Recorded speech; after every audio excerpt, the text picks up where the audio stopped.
I'm the oldest of 8, and being the oldest of the 8, I am the one of my mother's children who is handicapped.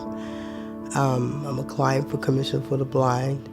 So when they separated us from my mother, as she was deemed unfit to raise us, they put me separate from the other children. So I kind of grew up by myself.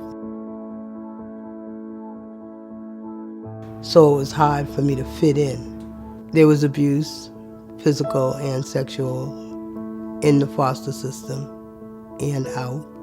I have 8 children. We started out as a homeless family because of a fire. And then during the process of relocating, I let the drugs and alcohol take over my responsibilities.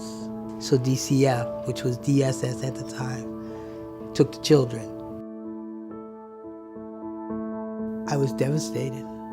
It's like living my youth all over again, and how could I do that to my children? How could I have done to my children what was done to me? All I wanted to do was go jump off a roof somewhere, get hit by a car. I didn't care.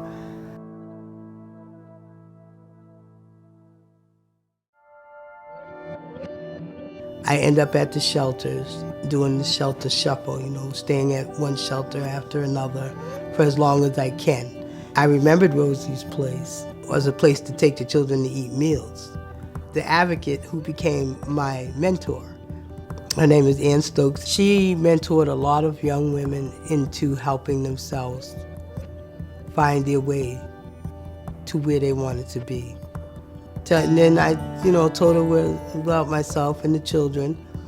And she asked questions, where do I see my children? I told her, I might not ever get them back, but I want to always be in their life. She said, take the negative out and just focus on the positive, and that you want to be in your children's life, period. I don't know if she said it to everybody she sat down with, but for me, she was saying it to me. That meant I mattered to her. I mattered to somebody, which is what I've always been looking for. So I did that, and within 5 years of the time they took my children from me, I got them all back. And 2 years later, they closed my case. And that's my first encounter with Rosie's Place. I started in October of 2000 as an advocate, and I've been working as an advocate ever since then.